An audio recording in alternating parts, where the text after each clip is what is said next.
রাজাবাজারটা বেহাত হয়ে যাবে। খিদিরপুর মেটিয়াবুরুজে আপনি যা খুশি করবেন, এটার জন্য কিন্তু আমাকে মুখ্যমন্ত্রী করেনি পাবলিক। তো সংস্কৃতি দপ্তরের দায়িত্ব আমার হাতেই আছে, আমার সঙ্গে একজন রাষ্ট্রমন্ত্রী আছেন। আমি এটা সাংস্কৃতিক দপ্তরের মধ্যে পড়ে, আমি নিশ্চয়ই আলাপ আলোচনা করব। আমি একটা কথা শুধু বলবো, ওই সামান্য সরকারি অর্থ যাদের প্রয়োজন নেই, আমার মনে হয় তাদের দেওয়ারও দরকার নেই।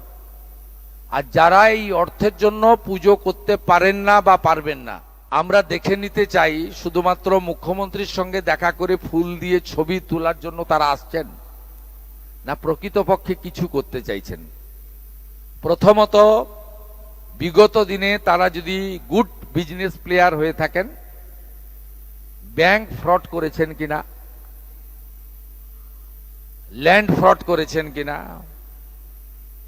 এবং তাদের বিরুদ্ধে কোনো ধরনের মানি লন্ডারিং সহ তদন্ত চলছে কিনা, এগুলো দেখা আমার প্রাথমিক কাজ। আমার কাছে লিস্ট রয়েছে। বিজিবিএস করতে গিয়ে মমতা বন্দ্যোপাধ্যায় একটি ইভেন্ট ম্যানেজমেন্ট সংস্থাকে মোট 635 কোটি টাকা দিয়ে গেছেন। 635 কোটি টাকা একটি ইভেন্ট ম্যানেজমেন্ট সংস্থাকে। এরও তদন্ত হবে। তদন্ত শুধু নয়, মামলা আমরা করব এবং প্রয়োজন হলে মানি লন্ডারিং যারা ইনভেস্টিগেট করে তাকেই হ্যান্ড ওভার করবো। আমরা ছাড়বো না, ছাড়ার জন্য তো মানুষ বসাইনি। পুষ্পাদের হালত তো দেখতেই পাচ্ছেন আপনারা। আর যদি করে, আমার থেকে কোনো খারাপ মুখ্যমন্ত্রী ওরা দেখতে পাবে না। ফুটপাত দিয়ে হাঁটার অধিকার জনগণের রয়েছে, সেই ফুটপাতকে জবরদখল করার অধিকার কারণ নেই।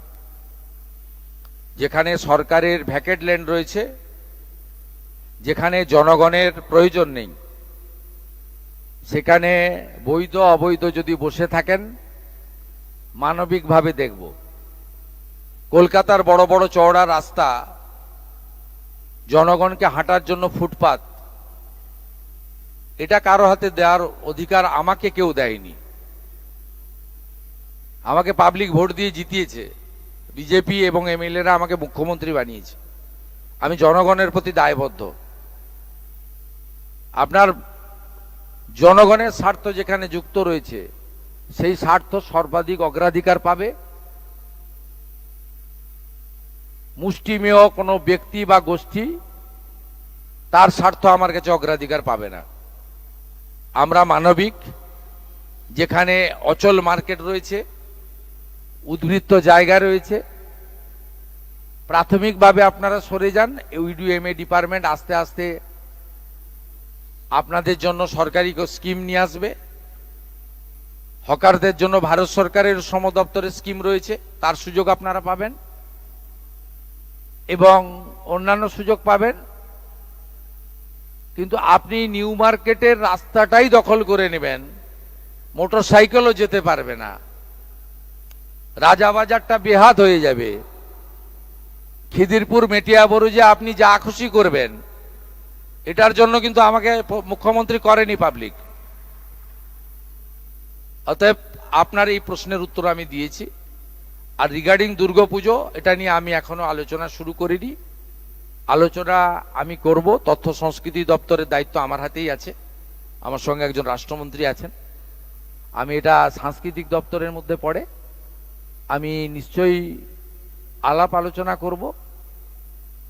আমি একটা কথা শুধু বলবো, ওই সামান্য সরকারি অর্থ যাদের প্রয়োজন নেই, আমার মনে হয় তাদের দেওয়ারও দরকার নেই।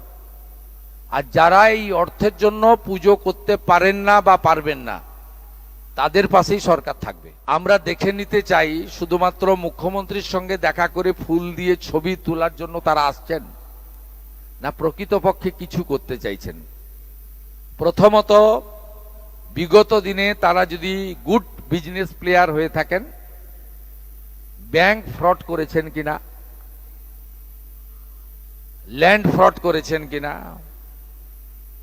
এবং তাদের বিরুদ্ধে কোনো ধরনের মানি লন্ডারিং সহ তদন্ত চলছে কিনা এগুলো দেখা আমার প্রাথমিক কাজ।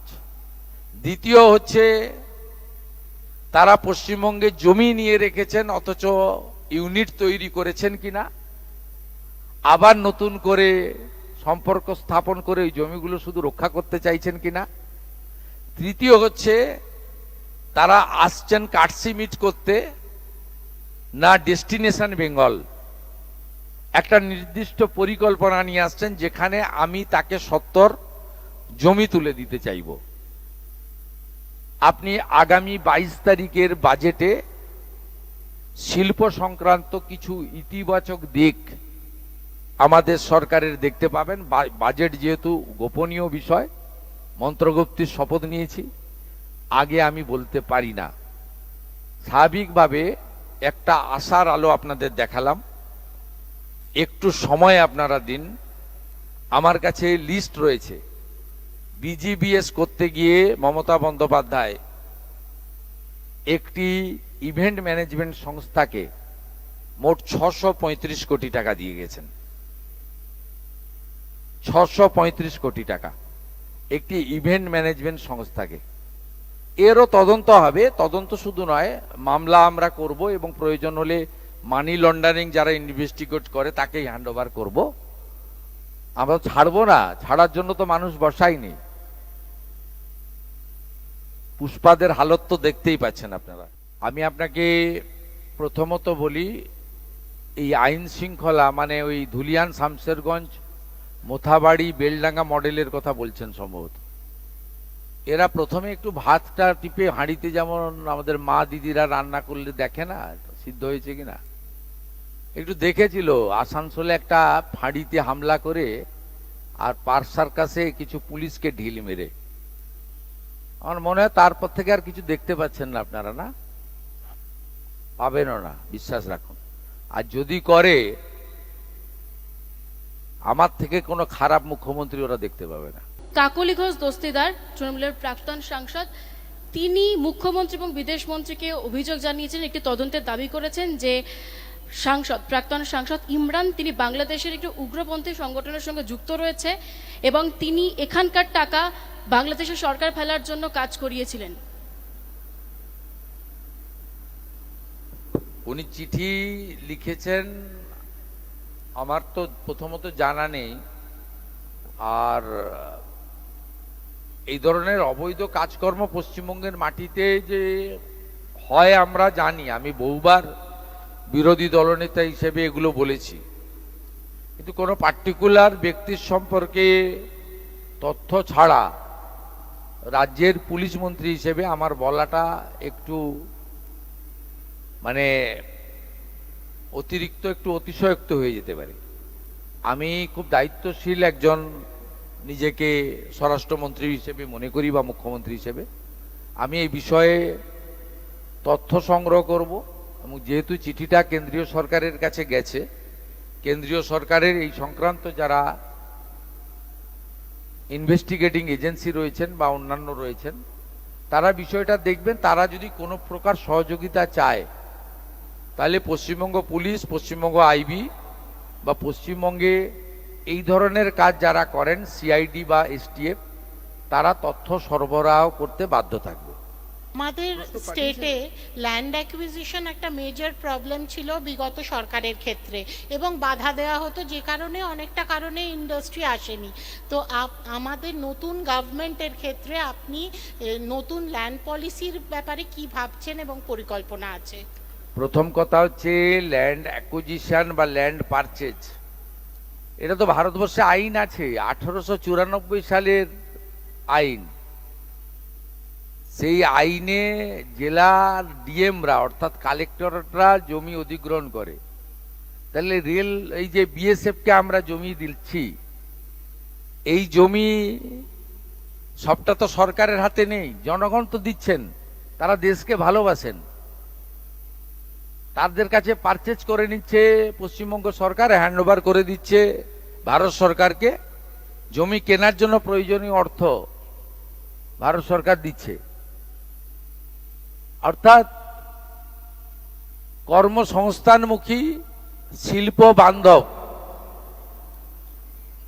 এবং এলাকার পরিকাঠামোগত উন্নয়ন হবে, রাজ্যের রাজস্ব বৃদ্ধি পাবে এবং যে শিল্পকে দেখে প্রচুর অনুসারী শিল্প আসবে, এই ধরনের কোনো উদ্যোগ নিলে আমার মনে হয় পশ্চিমবঙ্গের জনগণ এগিয়ে আসবে। তার জন্য সিপিএম এর মতো সিঙ্গুর বা নন্দীগ্রামের মতো গুলি চালনা করতে হবে না, কারো মাথায় লাঠি মারতে হবে না, অথবা মমতা ব্যানার্জির মতো সব তালা চাবি লাগিয়ে রাখতে হবে না। এই দুটোই কিন্তু মানুষ বিরোধী।